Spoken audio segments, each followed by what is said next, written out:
Did you know I've been on TV? Have you? Yeah. What? So if anyone doesn't know, I've been on Naked Attraction. No, I'm only joking.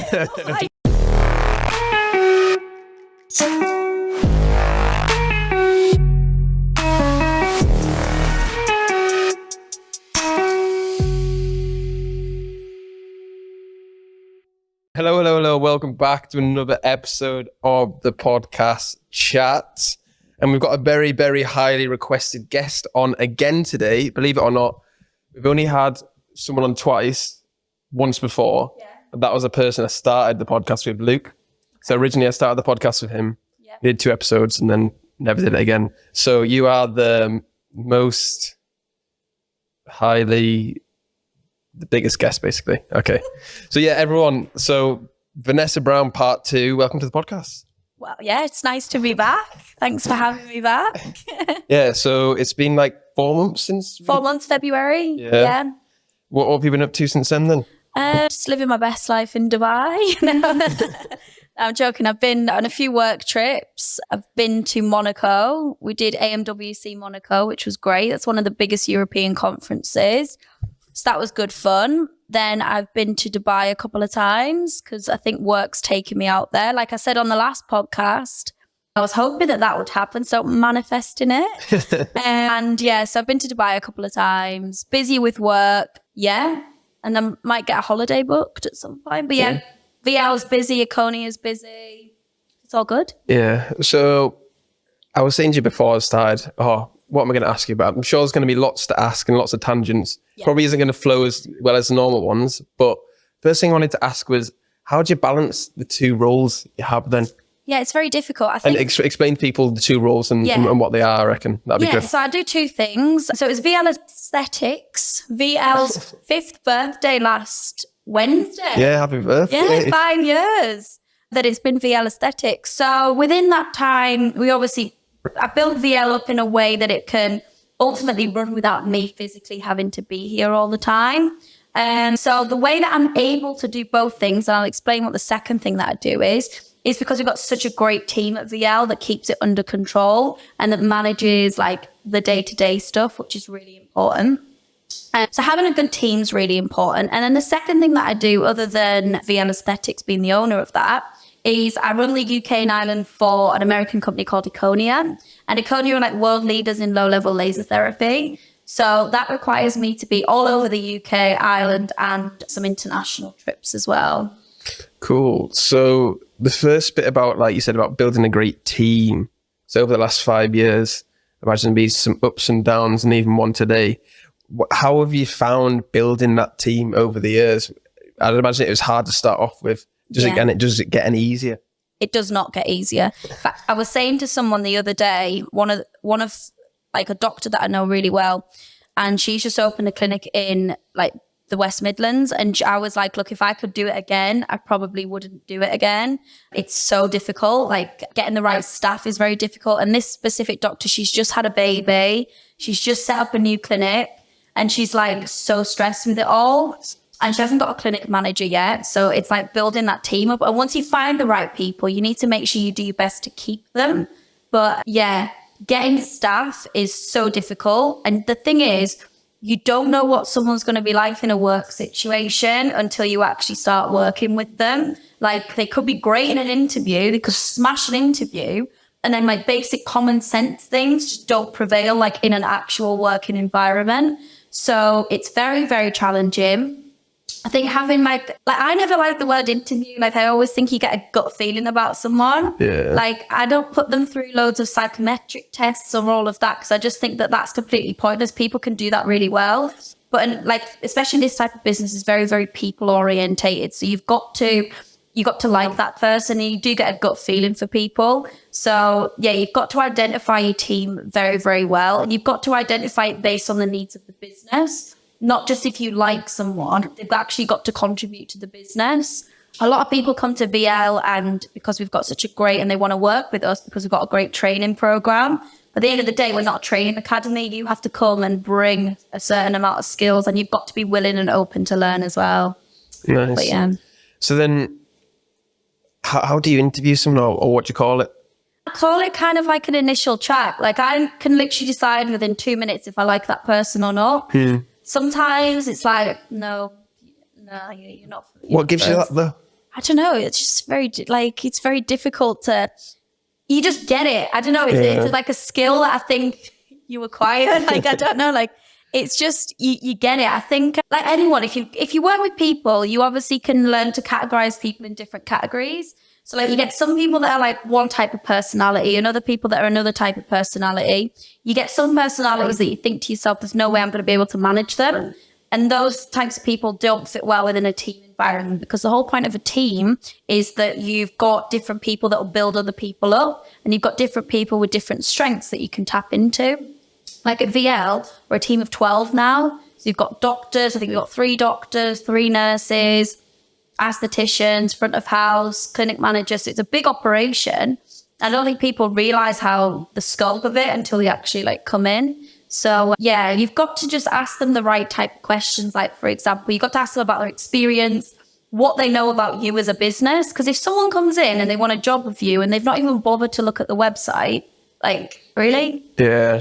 Because I know another one of my clients in Cardiff, they had a new starter and she said, oh yeah, I was watching all the videos and that kind of thing. And it just shows like they are actually interested, aren't they? And they've gone the extra mile. They don't have to know what you did 3 years ago or whatever, but just like who you are and that kind of vibe. Because if ultimately they want to be part of the team, they should want to be part of the team, and they should want to, you can't just turn up and not know anything about the place that you're asking to work at. It's just, you've got to do your due diligence like 100%. And, it's not about knowing every single treatment, but at least having like some sort of understanding about what they do. That's quite important. Yeah. And I imagine it'd be tough because obviously people go to work just for the money, don't they? And finding them people who will go above and beyond. But obviously you don't want to take the piss at the same time. Like getting them to do more than they're getting paid for. Well, that's it. But at the end of the day, like you've got to reward your staff very well. Like you've got to reward them, not just from, let's say, a financial point of view. That's one element. But you've also got to like improve, let's say, their skills, train them, so that if they do leave you, they're leaving with additional skills. I think it was Richard Branson that was like, well, it gives me satisfaction that I know if my employees leave me, they're leaving with like more skills than they first came to me with. So I think that's a good thing of being a good employer, looking after your staff, like I say, not just from a financial point of view, but giving them like skills to upskill. And then also making sure that they enjoy coming to work. Like we do like corporate days twice a year. So we take all the staff, like entertainment, hospitality, that's all paid for. And like meals, team building exercises. I think that's important to keep a good team dynamic. Nice. So then let's talk about the other role then, because maybe just a bit of context of how that came about if people didn't watch part 1. You should watch part 1. Watch part 1, you don't have a clue. Don't start on part 2. Like no one does that.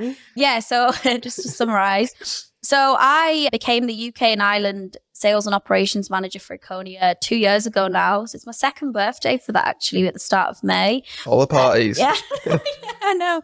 And basically, Simon, who is also going to be on the podcast very soon, Simon Ramshaw is the managing director of the company called Erchonia Lasers Limited. And they're a subsidiary organisation of the United States operation, which is called Erchonia Corporation. And Simon was looking for someone to run the UK and Ireland and to launch the Emerald in the UK. The Emerald was a game changer when it comes to non-invasive fat loss. And it's a device called the Emerald laser. And Simon was looking for someone to launch that in the UK.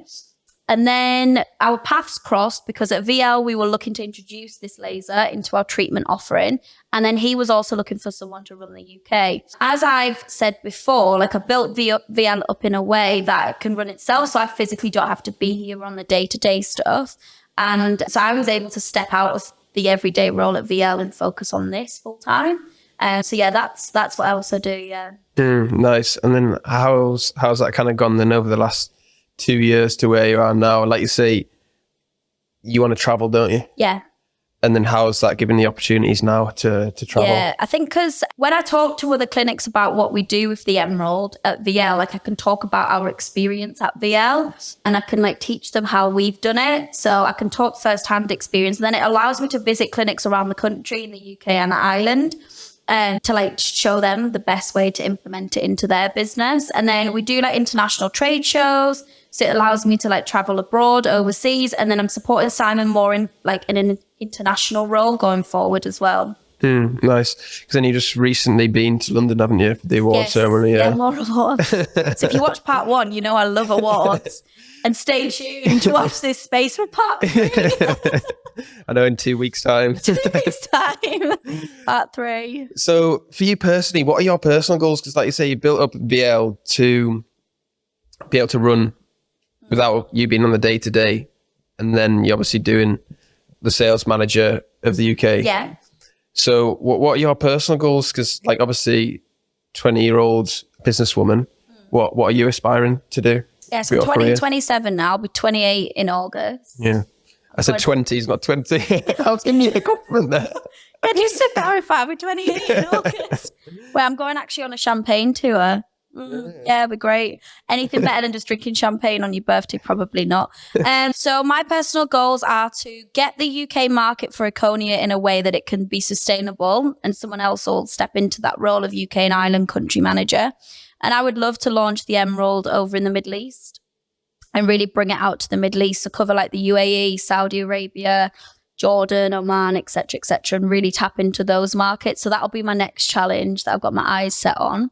VL will always be VL. Like, it will never change that. I think it is a great thing for Cumbria to have VL because there's nowhere else of the same standard, the same quality as VL aesthetics in Cumbria. So we'll always keep that, and we'll keep developing it as technology advances as well. So if there's any new trends in the industry, we'll bring them to Cumbria to allow the people of Cumbria to have the best access to like non-invasive treatments. Mm-hmm. How are you going to manage then, obviously, traveling away to Dubai and then obviously maintaining the VL aesthetics? Yeah, so like I think the great thing now since COVID and stuff is the fact that we can do a lot of virtual things. So we can do a lot of like virtual management, which from what my role is now at VL, that allows me to be able to like virtually manage. I'll probably split my time between both countries. So I wouldn't obviously give up my place in the UK. I'd split my time. But like I say, the way VL runs is there's a clinic manager, Julie, who oversees the day-to-day operation and keeps things in check. So that's her responsibility to do the day-to-day things. And then I'll get involved when and if it's required. And why do you want to go over to the UAE and that kind of area of the world? Life is a lot better. I mean, if anyone's been there, you would know the quality of life is much better. Because obviously, like the UK... How far away do you think you are from being able to take a step back and really bring in the Emerald and everything into the marketplace? We're in like a 6 to 9 month transition at the minute. So we'll get the ball rolling with things there. The thing is, if you want to like launch your business or launch your product in a new market, it is not going to happen overnight. Mm-hmm. You need to plant seeds. You need to put in the groundwork first before you can like say, well, I'm stopping one thing and transitioning over. So you need to really start getting the ball rolling, which is what we're in the process of doing now. So I think maybe like a 6 to 9 month period. What things are you doing then to get the ball rolling? So we're looking at sort of like getting like, for example, with the Emerald, you've got to have like a medical device clearance. You've got to have somewhere to store the equipment, like a warehouse. You've got to have the infrastructure and the contacts within that field. And start having initial meetings, placing some devices first, getting some clinics using the technology and building on it from then, because that's what we did really successfully in the UK. And in year 1, we placed like 30 devices in year 1, and now we're in year 2 and the ball's just rolling. And then I'd imagine people listening to the podcast, everyone always thinks like we've both got our stuff together and we know exactly what we're doing. But this new role, there must be a lot of things you don't know what you're doing. So how do you manage being like comfortable, being uncomfortable and being able to find solutions? Because I suppose as a business owner, there's certain kinds of people, isn't there? There's people who maybe work in a job and if they got a problem, they ask someone else, the manager. Whereas when you're a business owner, different, you've only got yourself. Yeah, you're the decision maker and you have the problems and you have to find the solutions yourself, don't you? So how do you find managing that and something that you're not really so familiar with? Like you say, the warehouse and all that kind of shit. Well, you've got to like tap into your contacts. You've got to think to yourself, who do I know? And, you know, like I'm quite a sociable person. I like to network. I like to meet new people. I like to get to know new people, etc., etc. So I always, and I've got friends as well. So I think that's important. So always tap into people that you know because they'll be able to help you. And then you can also like use your previous experiences. Like, for example, what I've done in the UK, we know what's worked and what hasn't worked. And we can then just adapt that to another country and then take away and basically don't make the same mistakes that you made in one place and then just, you know, focus on all the benefits. But tap into your network of people. Like, it wouldn't make sense for me to like say, well, I'd like to go to Spain and do the same thing. One, I don't speak Spanish, except a few words. Like, hola, get down. Great, yeah, you're going to be successful. So it wouldn't make sense for me to go there. And I also don't have any contacts there. But obviously, I used to live in Dubai, in the UAE, when I was like 20, 21. So if you listen to part 1. Yeah, refer back to part 1. So I know the country and I know the people as well. So it's a bit easier. Because like you mentioned there, it's so important to find people you can trust, isn't it? Yeah. Either in your friendship group or in your network. Because even if they aren't maybe up to scratch or they know everything, they will go the extra mile for you. And then they may know somebody that, that they can refer you to. You're always 7 people away. My mum always taught me, you're always 7 people away from someone that you know to the person that you want to like connect with. Are they 7 people? Yeah. That's interesting. You should get my mum on the podcast. She can come on. Yeah. But it's true though, isn't it? Because like people know people. Yeah. Especially in the business world, I feel like it's small. Yeah, that's what I mean. So if you've got a problem and you're saying, "Oh, I swear, Vanessa will know someone," then you ask them and they'll find you someone and that kind of thing. So then Dubai. Then let's talk about Dubai. So why do you love it so much? So apart from the obvious reasons. Well, some people hate it. Like some people just don't like it. Like who? Name drop? I can't name drop, but I have spoke to a few people that just don't like it. Don't get me wrong. There are parts of Dubai that I don't like, but it's like anywhere. You just avoid those places. You just don't go there. So. And why don't you like? Well, it's not like, for example, like specific like restaurants, bars. They're very like Instagrammer led, like those types of like beggy people in the UK, and it's just like the UK there.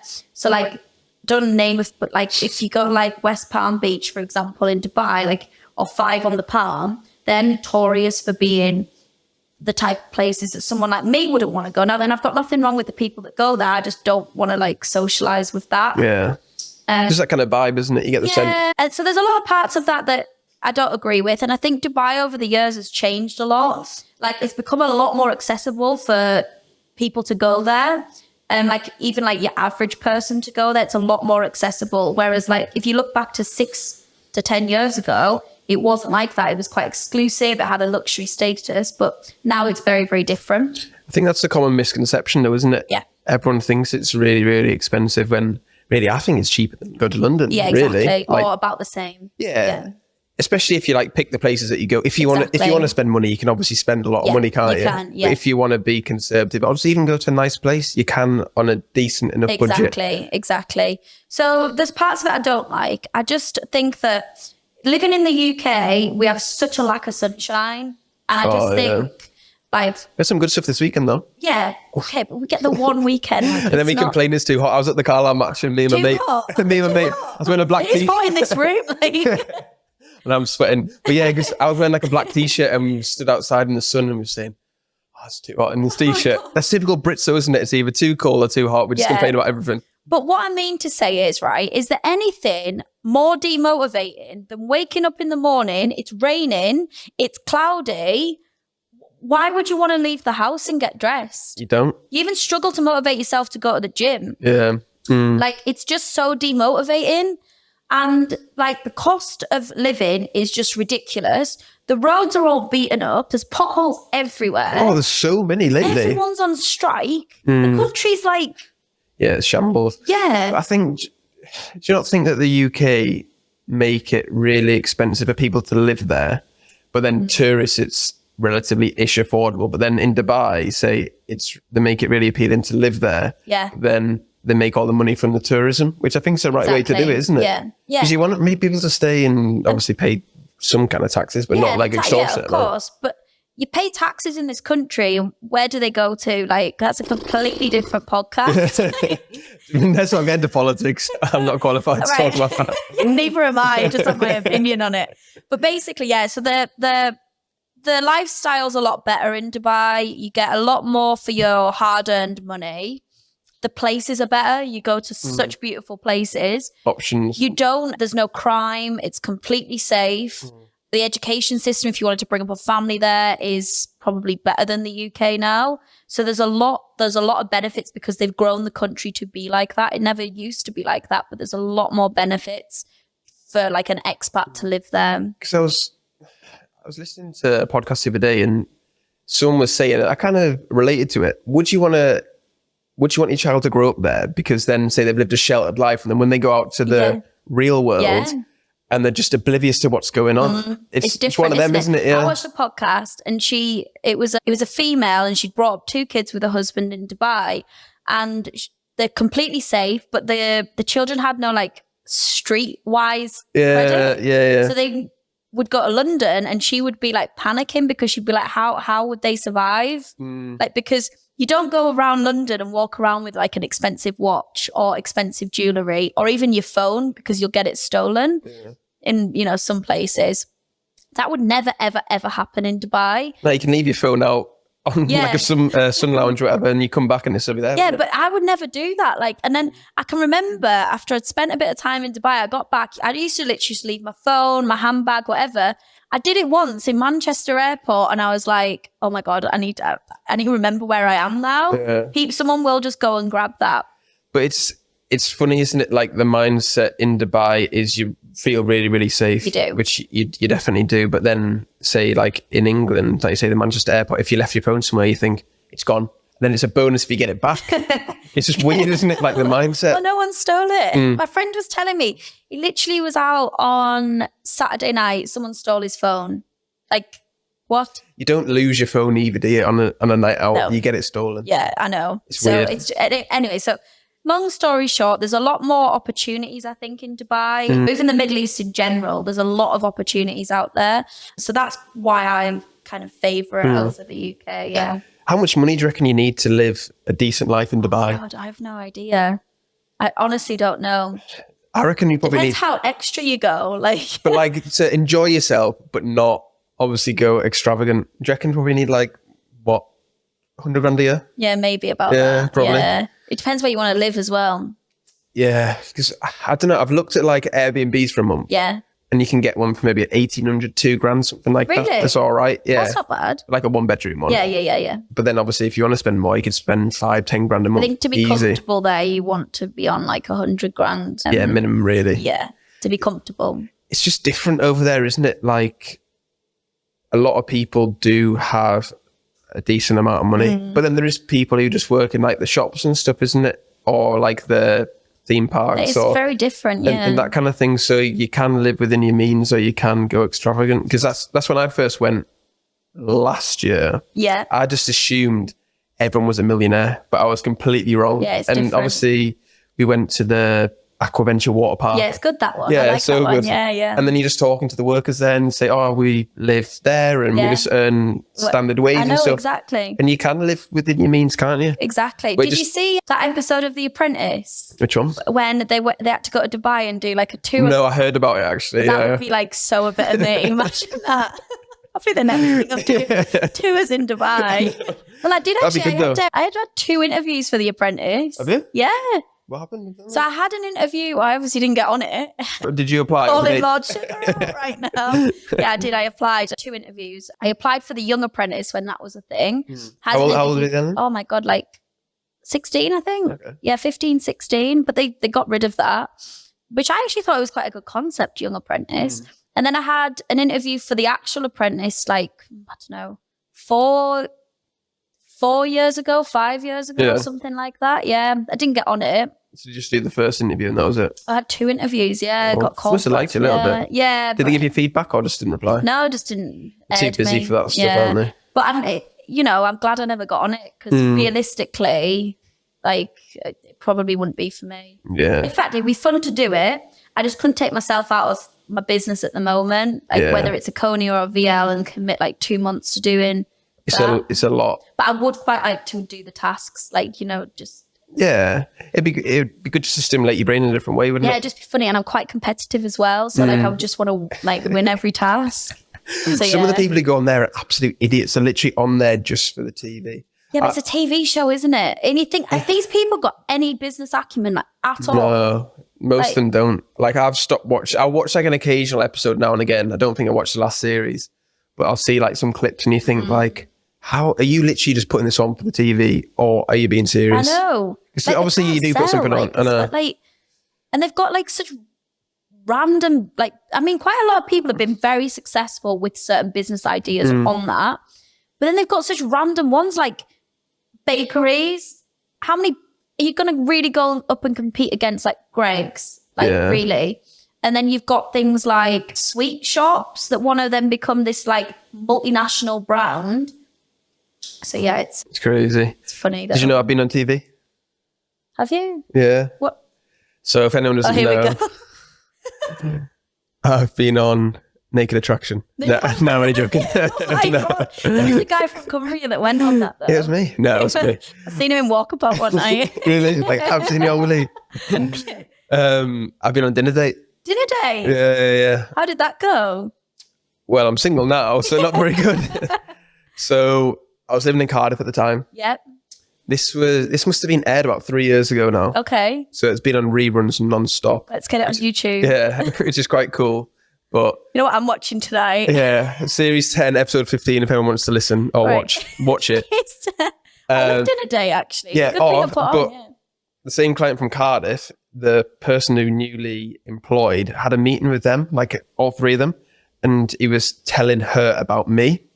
And was this one that she was on Dinner Date? No, I was on Dinner Date, sorry. So he was telling his new employee about me. And basically he said, oh yeah, he's been on TV, even though this was like 3 years ago. Yeah. And if you Google me on Google, basically it says, Adam, Dinner Date, season 10, episode 15. Adam has given 5 menus, each put together by a potential blind date. The 5 men behind the menus have all come up with a 3-course meal, but Adam will only be having dinner with 3 of them. So apparently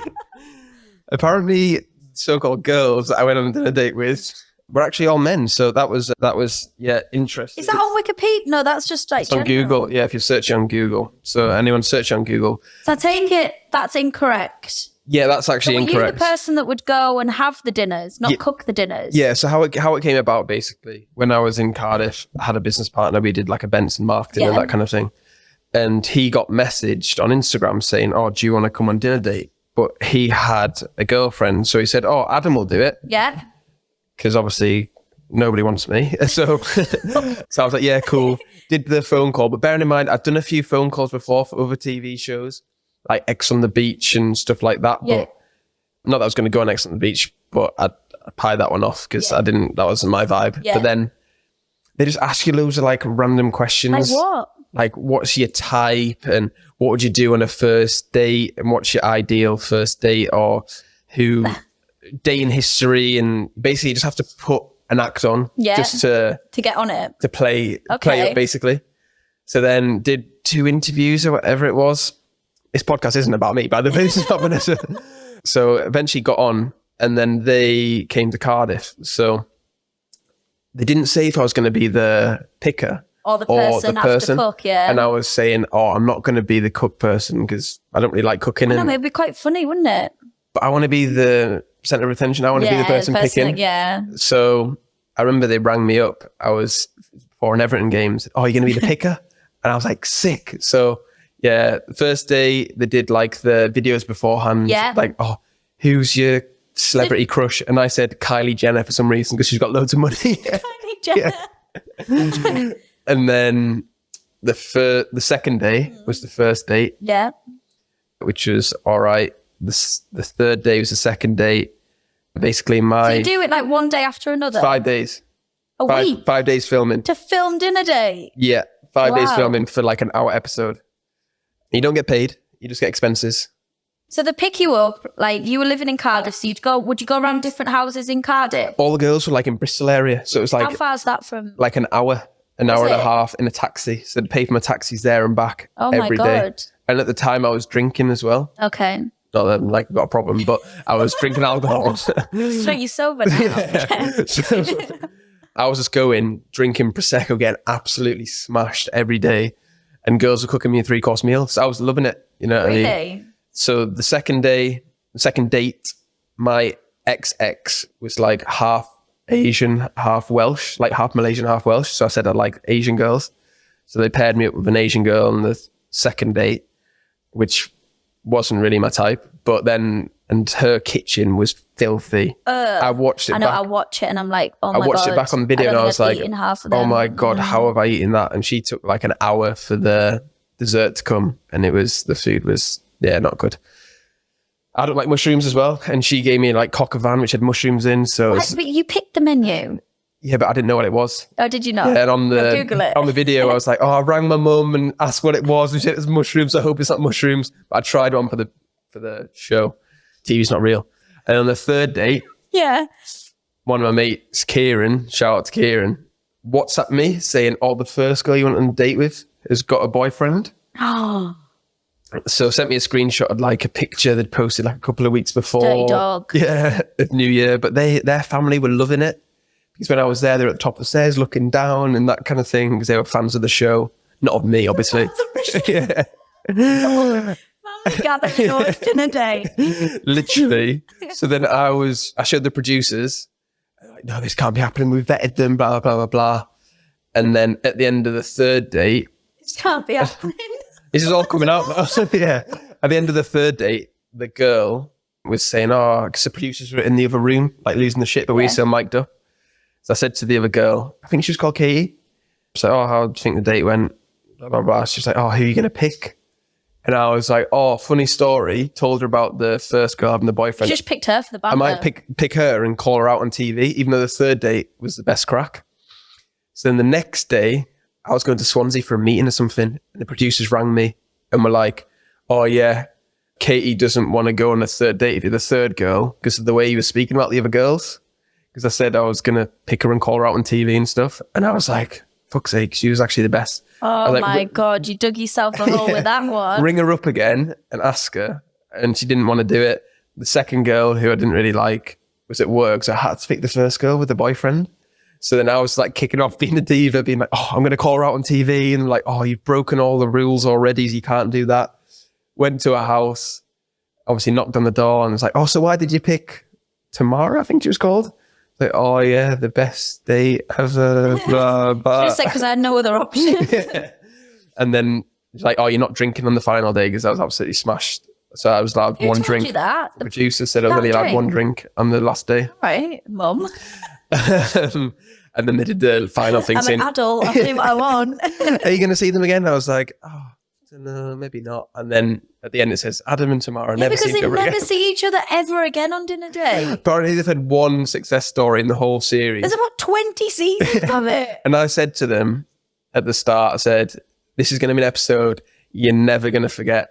And she said, this has never happened in the whole of dinner date, being like called out of having a boyfriend. Would they not let you call her out though? Nah, because it's not part of the show, is it?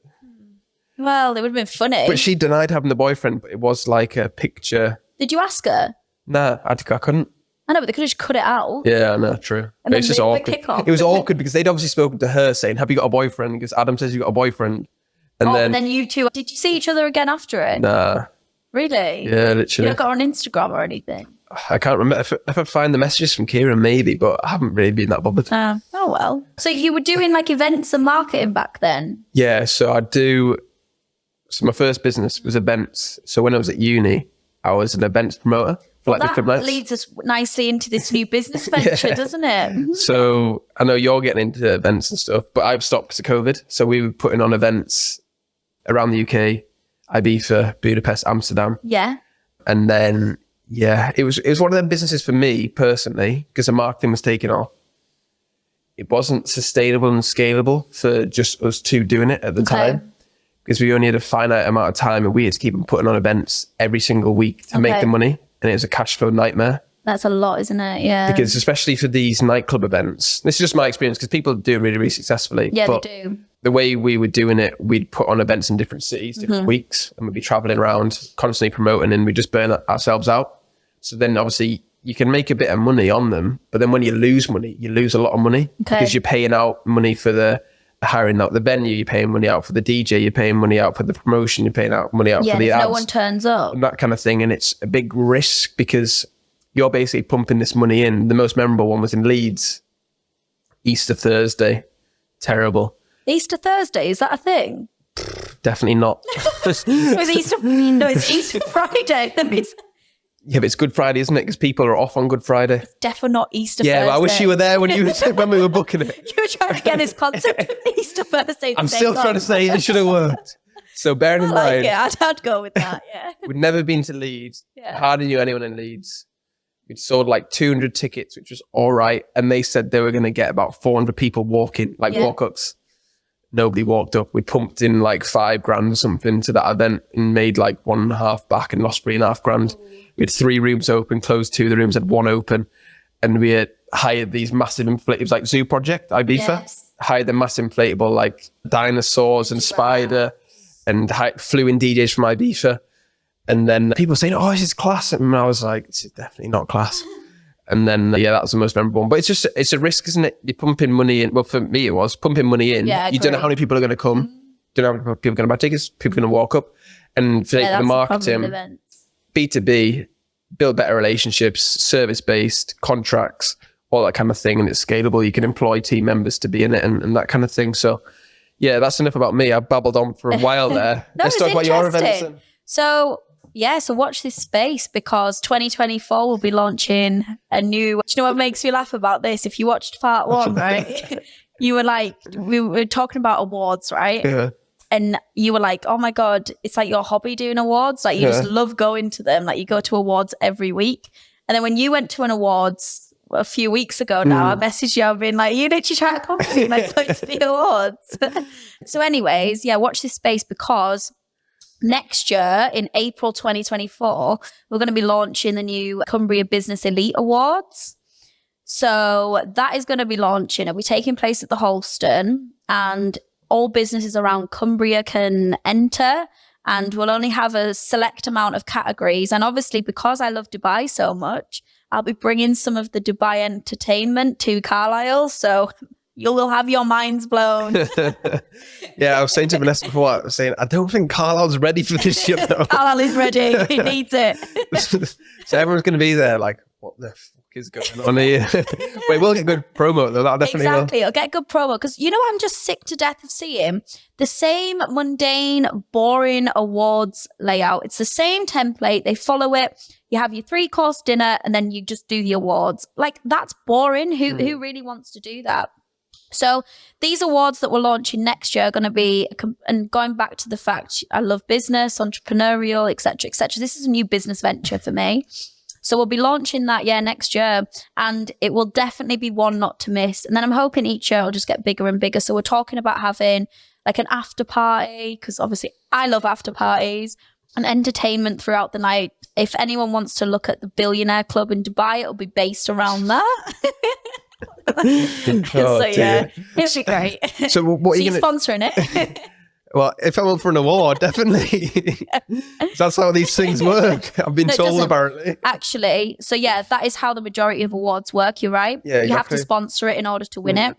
These awards buy loads of tables. Yeah. So these awards are going to be very, very independent in the sense that we'll have like a judging panel that has to score each person within the award. So it'll be completely objective. We will not be factoring in who that person works for, whether the company's sponsoring it or anything like that. So it'll actually be one of the most legitimate awards around, which I know a lot of them aren't. And I do think Cumbria needs it because there's a lot of opportunities in Cumbria and there's a lot of, let's say, young people doing business, even people setting up businesses that are like 65 plus. And I do think that needs to be honoured and acknowledged. And the whole concept behind the awards will be focusing on those workplaces that really take into account their well-being of their team, well-being of their staff. that, sustainability, people that are doing great on social media, because let's face it, your business won't succeed if you're not doing well on social media in this day and age. Listen to that, yeah. Everyone, you're fucked if you don't have good videos on social media. Yeah, exactly. So you've got to, that all has to be factored in, yeah. What awards are you going to do then? Have you not decided yet? Or what are the kind of categories you're going to pick? So we do have the categories listed. Off the top of my head, we've got like Entrepreneur of the Year. We've got Silver Entrepreneur of the Year, which is anyone who set up a business within the last 3 years at 65 plus. Okay, that's interesting. Yeah, Young Entrepreneur, which is anyone from the age of 18 to 30. I'll tell you why we've capped it at 30. Yeah, sorry, let me interject, because I was at the award ceremony 3 weeks ago, whenever it was. Young Entrepreneur of the Year looked about 40. Yeah. And it's like, why don't you just say Entrepreneur of the Year under 35 or under 30 or something like that? Like, how do you define young? Yeah. Is it young compared to you because you're older? Yeah. I don't know. Well, that's exactly why we capped it at 30, because when I was up for Young Entrepreneur of the Year, I don't know, when I was 22, 23, something like that, the person that won the award was 35. And in the grand scheme of things, yeah, that's young, isn't it? But not when you're comparing to someone that's 22, 23. Yeah, and especially if you retire at 65, 67, 35, you're like, you've had a long, say if you get a job when you're 18, what's that, like 17 years in business? Exactly. Potentially, exactly. So I think it just needs to be capped. And also that individual had a housing business when they would basically do new build developments. The reason they won over me, not that I'm bitter about this, but it's because they were turning over more money than I was. Oh, just just revenue, not profit. Revenue, complete revenue. Like, I have an aesthetics clinic that does face, body and laser treatments. And he's making new build houses. Obviously, there's more margin in new build houses, and you're going to turn over because one house, compared to one treatment, So not that I'm bitter about that. Not going to name drop. But so that's why I think these awards will be really important when they launch next year. So what are you going to judge it on then? Or is it just going to be on the panel? Innovation. So it'll be like innovation. It'll be what they've brought that's maybe unique or different to Cumbria. And by bringing that to Cumbria, how's that developed Cumbria? Like, how's that made Cumbria a better place? Because for years now, we've not really, like, Carlisle hasn't really been on the map. It's not really been classed as anything, but it's growing, it's developing. Like, if you look at what like Simon Harrison's doing in the city with the developments and everything that he's doing, I think it's absolutely fantastic because it's taking Carlisle to that next stage. So these awards will recognise that, and it'll be recognise individuals that are like forward thinking for the community. Yeah, I think it's important, isn't it? Because even though Carlisle is in the middle of nowhere, it isn't too far from like Glasgow or Newcastle or Manchester. It's just on the M6. Like, it's so easy to get to. We've got the Lake District that, we do take for granted living here. But yeah, I don't want to, let's say, obviously we've discussed Dubai, how I want to be there, but I think always like your hometown's like your hometown. Like, you're never going to forget about that. Yeah, always. That's why I think these awards definitely will give back to the community. What other ones are you going to do then? I know we've joked about best podcasts and I have to win that. Oh my God, I can't remember. Yeah, we did joke about that. I think like best new business initiative, schools. So we're going to acknowledge schools that are like doing things that are health conscious for pupils, and teachers as well. We're going to acknowledge them. Best place to work based on like well-being. Because I know, like, for example, there's a few businesses out there that will, if you like bike to work, you'll get like time in lieu and stuff like that. Nurses do something like that, I think. Yeah. Or they get some money for a bike, I don't know. Or like, for example, businesses that encourage their employees to be healthier, for example, offering certain like, I don't know, protein snacks, offering freshly like juice in like the canteen and stuff like that. So those types of places that are really, taking into account their overall health and the well-being of their employees. I think it's good, like you say, that you're going to be focused on what they're doing for the community as well. Yeah. Because I know I slate Carlisle sometimes and stuff, but there is a strong community there, isn't there? Yeah. And people who are from Carlisle are very proud, and they'll do lots of business with other local business owners and stuff like that. Yeah. And there is so many small businesses who provide for the community, don't they? A service or jobs and that kind of thing. And maybe they don't get enough recognition.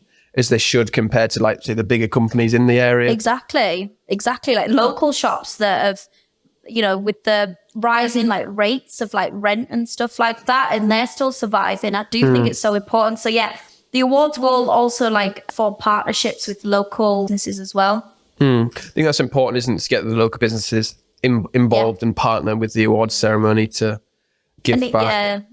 Because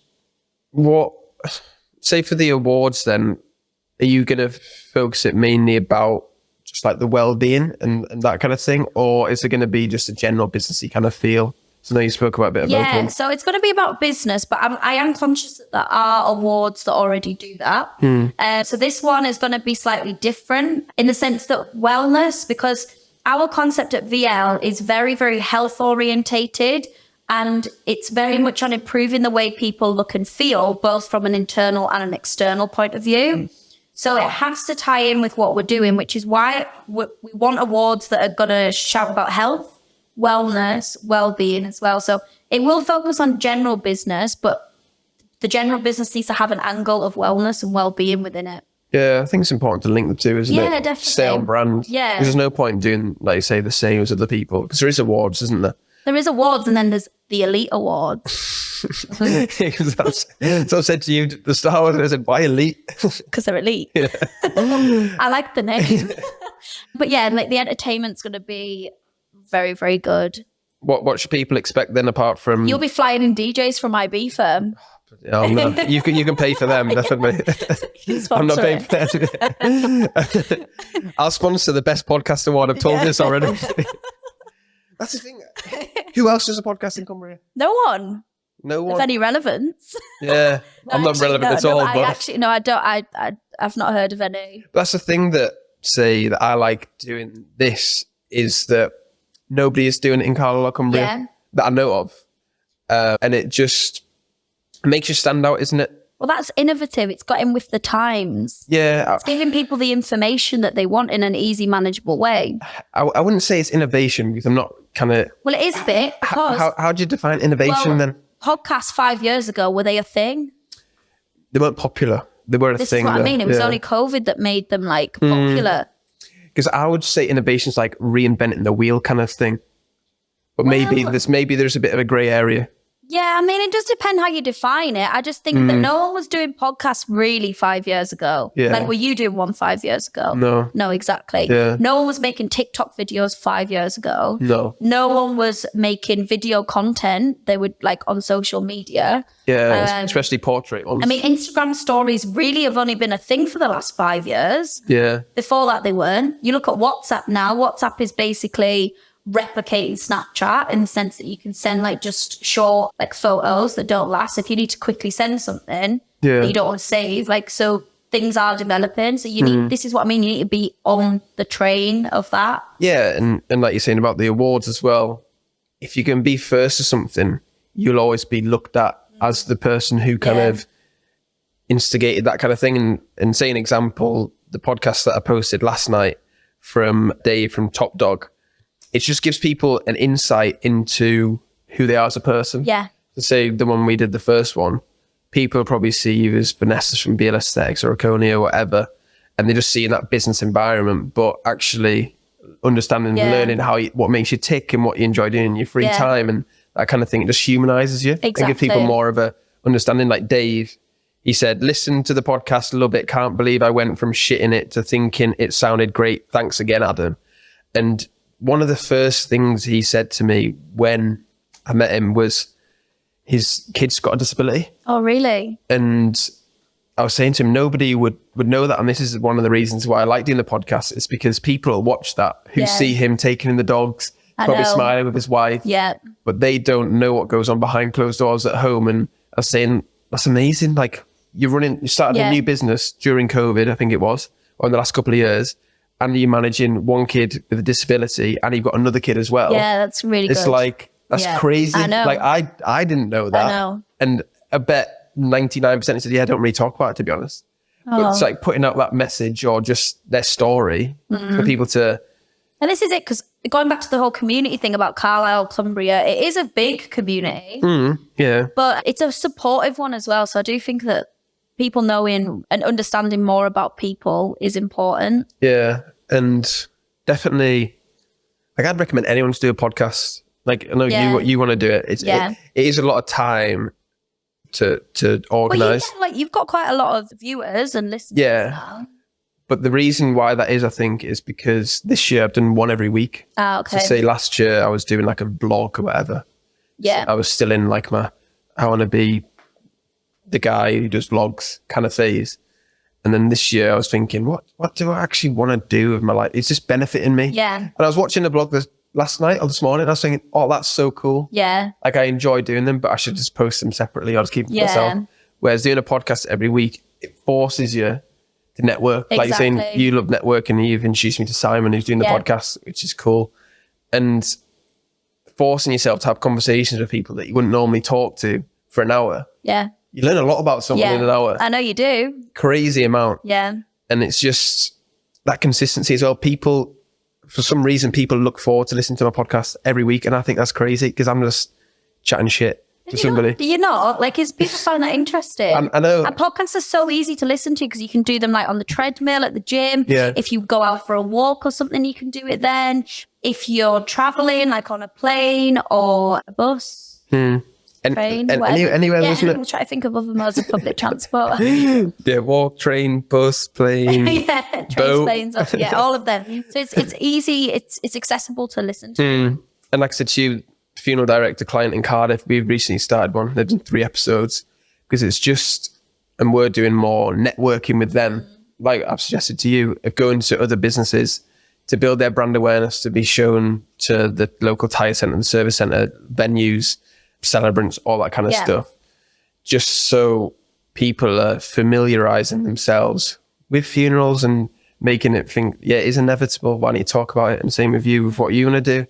It's important to tap into other people's networks. I agree. Because if you see a podcast with Vanessa and you're friends with Vanessa on network, you're going to watch it for her, not because of me. Yeah. But then you might think, oh, he sounds all right. He sounds decent. Your dinner date stories are really going to feature on this one. I'm going to get loads of unsubscribed and thumbs down now. No, you're not. I'm telling you, the view count for that's going to shoot right up. What is it, season 10, episode 15? Yeah. So then... No, I'm literally going to get on ITV, ITVX now. Yeah. So then hopefully people will then see, oh yeah, I know Jill the other day or Dave or whoever, and listen to more. And that's kind of how it grows over time. So yeah, podcasts are powerful. Podcasts for the win.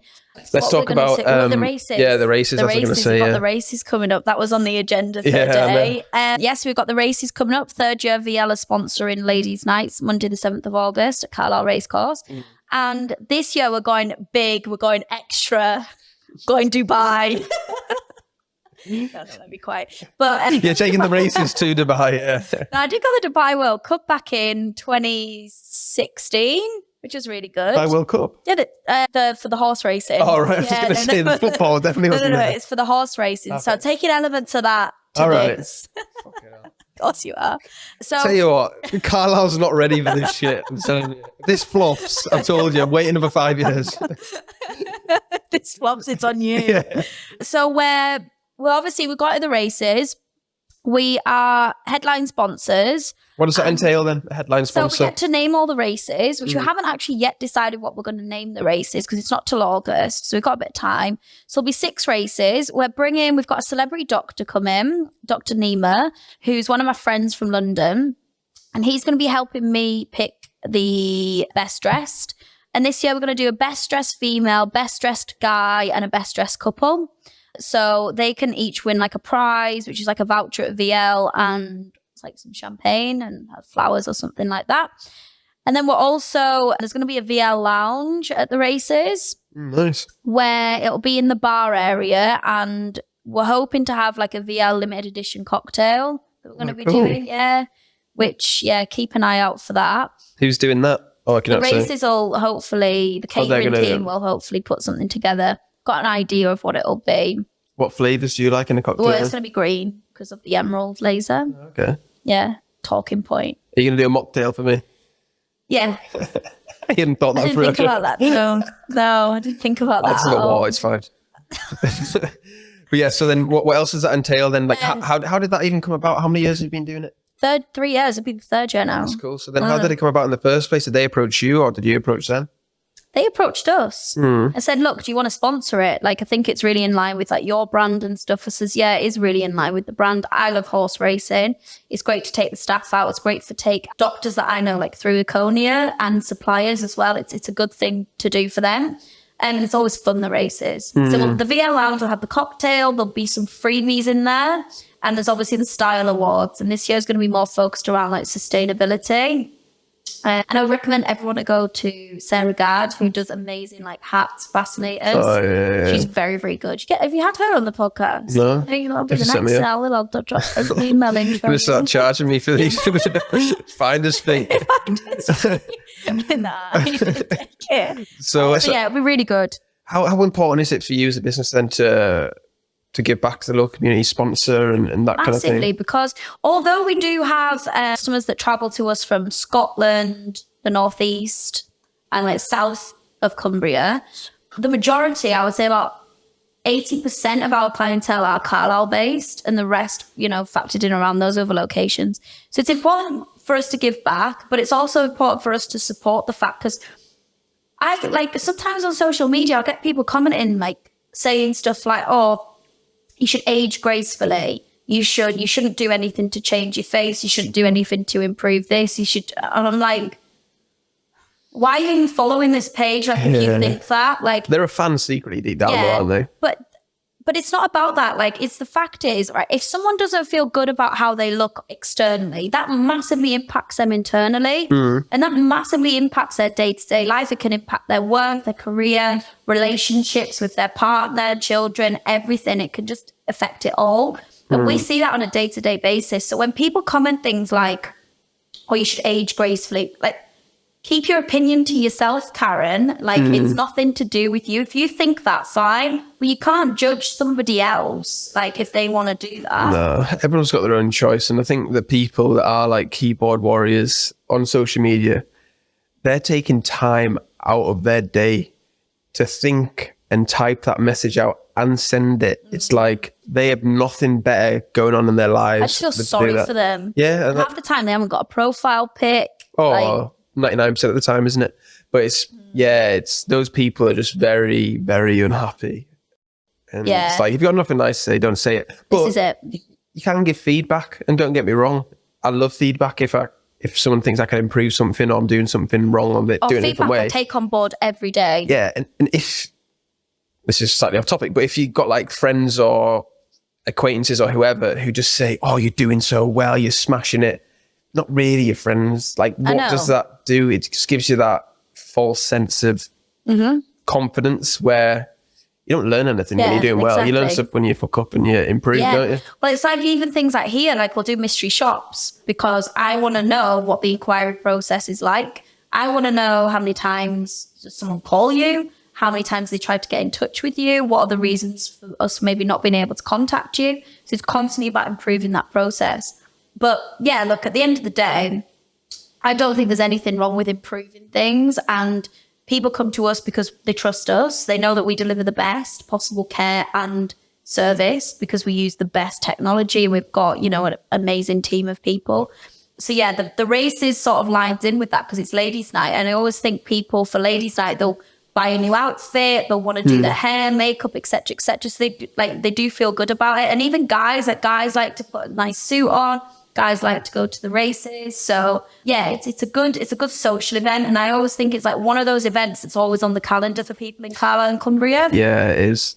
I've been a few times when I was a bit younger, but it always seemed to tie in when we were going on holiday, like that August. Yeah, it is a Monday. I have said to them it would be better being a Friday. Yeah, it's a weird day, isn't it? But I think it's definitely on brand, isn't it? And what other sponsorship stuff do you do in the community?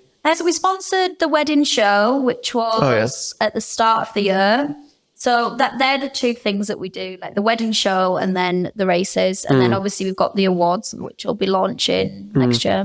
And what do you like about sponsoring the events? Is it the networking? Is it the social aspect? It's all of it, really. All of it. And it's great from a brand point of view as well, from a business point of view, because it puts our name in front of people.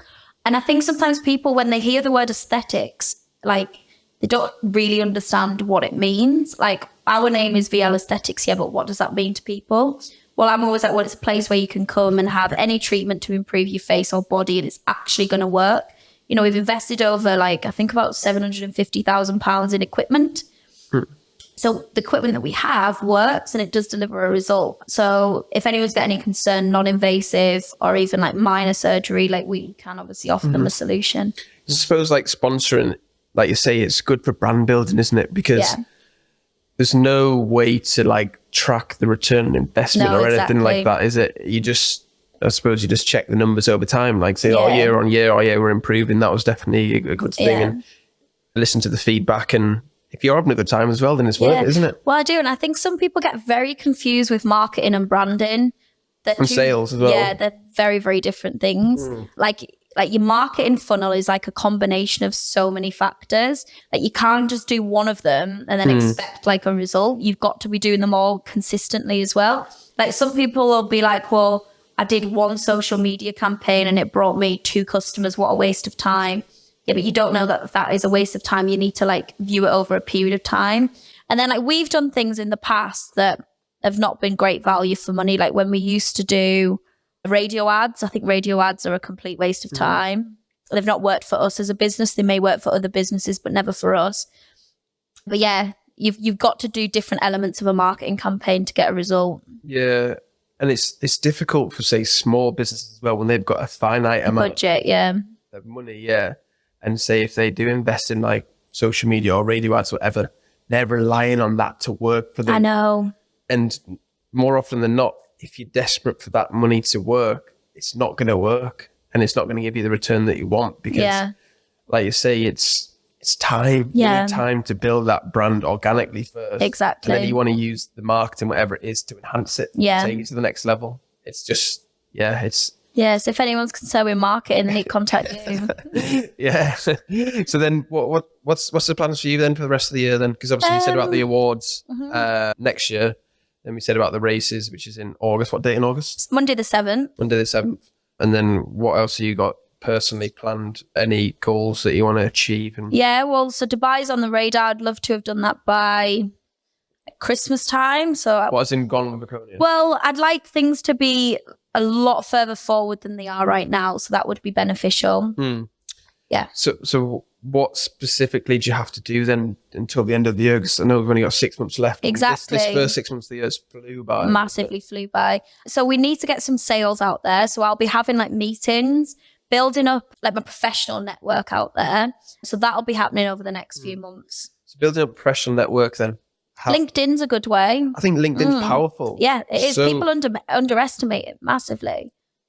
If you're posting something valuable or relatable, it's great, isn't it? If you're posting shit, then it's shit. I know. So you have to be a bit strategic with what you're posting. Yeah. But I think there's definitely massive scope. Yeah. LinkedIn, connect with people there. So yeah, that's where you're just gonna smash LinkedIn, try and connect with people. Probably, Or then like when you go out, I think when you go to certain places, like Dubai's very different. Like people will talk to you in bars. In the UK, they don't do that. Heads down, isn't it? Yeah, so it's different. So you can network very well when you're out there. You've got a few connections out there, anyway. Yeah. It helps. Which is helpful, So yeah, let's see how that goes. And then keep building VL. We brought, I think, 3 new doctors on this year. So we'll keep building that, keep growing that. Yeah. So the plan for growth then for VL, what is the plan for the growth? Yeah, we're going to become a lot more medical. So we're going to be offering like private GP services, menopause clinic. Yeah, so a lot more medical services. Why? Because there's a demand for it. Like you try getting an appointment with your GP now, you can't get one.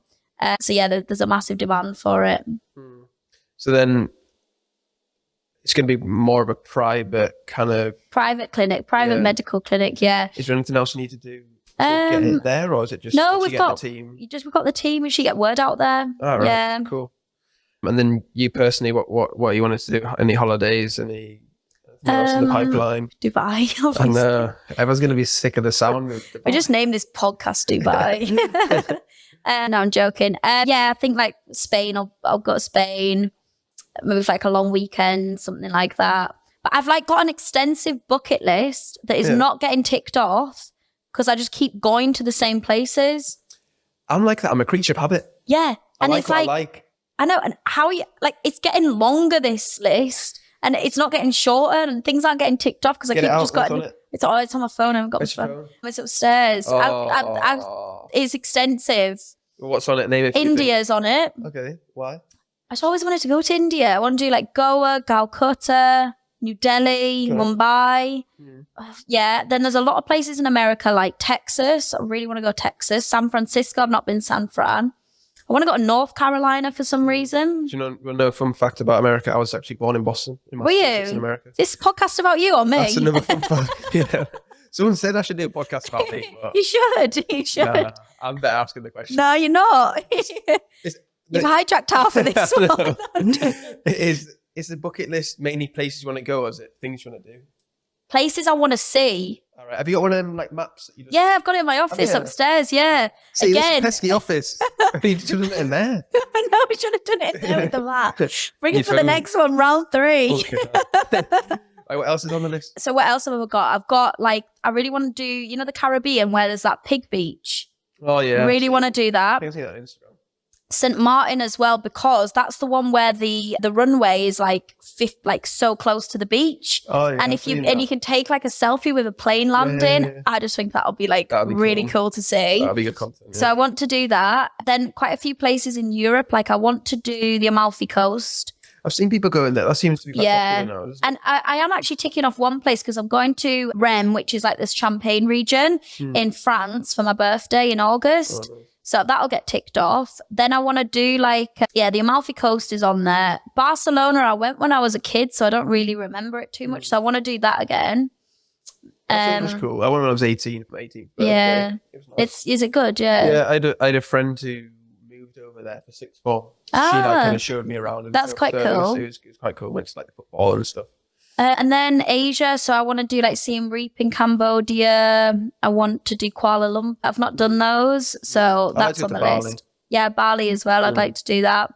Indonesia, Vietnam, like Ho Chi Minh City. Like I want to do those places. Just don't know when I'm going to get a chance. Yeah. 'Cause that's the thing. Being busy and then going to like places with work as well. It's different. It's finding the time, isn't it? But it's different. Like when you're on a work trip, it's a work trip. Like Yeah. I know you're in a different location and stuff, but you're still working. It's not like you're going on like a holiday. And you or you- want to do like skydive or bungee jump. Or Oh no, I anything hate like heights. I couldn't Yeah. do that. Yeah. that. I'd quite like to do a skydive, but I still don't risk my life. What about the Great Wall of China? But walk it. Yeah. I've never thought about that ever. I don't think China's the right place to go at the moment. Is it? It's dodgy. I went to Hong Kong back in, I hated it. It's just dirty. Some people love it, but it's just dirty, people everywhere. It's for me. At the moment, I'd like to go to Bali, maybe Yeah. next year for my birthday. But then, like, I'm happy just going to Dubai. Like, I'm going to. Are you going to Dubai again? No, sorry.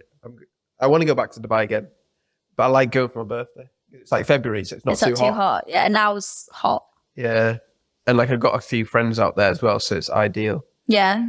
But I'm going to Ibiza next month for my mate's stag do, Yeah. and then Portugal for my mate's stag Oh, do. cool.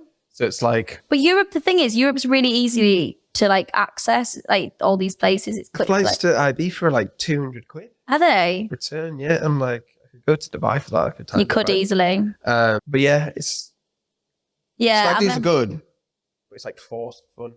You know what I mean?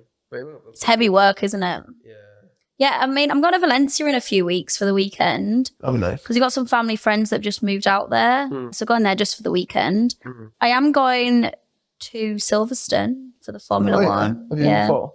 Not to Silverstone, no. I've been to the Abu Dhabi. Oh, been to the yeah. Abu Dhabi F1 twice now. That'd be cool. Which will, that'll be good. I'm going again this year. That's until like November. Yeah. But yeah, Right. Let's wrap this podcast up then. yeah. We'll probably just talk about where we're going on holiday. What do you want to? How do you want to close it? What do you want to say?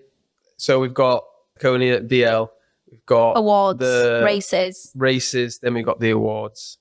Yeah. So Yeah. where can people follow? Stay tuned. All that kind of fun stuff. VL Aesthetics, so keep an eye out on VL Aesthetics Instagram for like the latest updates. And come to the races because the races will be great fun, like really good fun. And like if we get a good day for weather, Last year it did rain, but the year before was beautiful. Do you know And who it's the always actors? good. Yeah, a DJ from like Radio 1. I want to say Adele Roberts, Okay. but don't quote me on that. Yeah, I think it is Adele Roberts. So yeah, stay tuned. When are you announcing the awards? Or this the announcement? In what we now May? Yeah. So probably in the next couple months. Cool. We'll open nominations. Yeah. Anything else you want to say? Close the podcast. No, I think we're Part two. good. Thanks for listening for part 2. If you've not watched part 1, watch part 1 before part 2. Make sure to watch part 1. I think it was about episode 36-ish. Yeah. So it was like 4 months ago. So quite a lot's changed. We've started doing videos together. Yeah. Going all right. We need to get you on YouTube and start the podcast. We need to do that as well. And yeah. And watch Dinner Date, Season season 10, episode 15. Everyone go and watch Dinner Date. Let me know. I look so young. Do you? How old were you? When I recorded it, I think it was January 2020. So I'd have been technically 4 years younger. 23 I'd have been. What? Oh yeah, so you 27 would have now. been young, yeah. Yeah. But yeah, go watch that.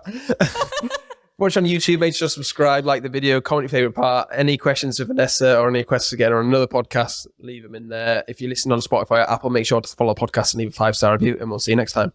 Bye.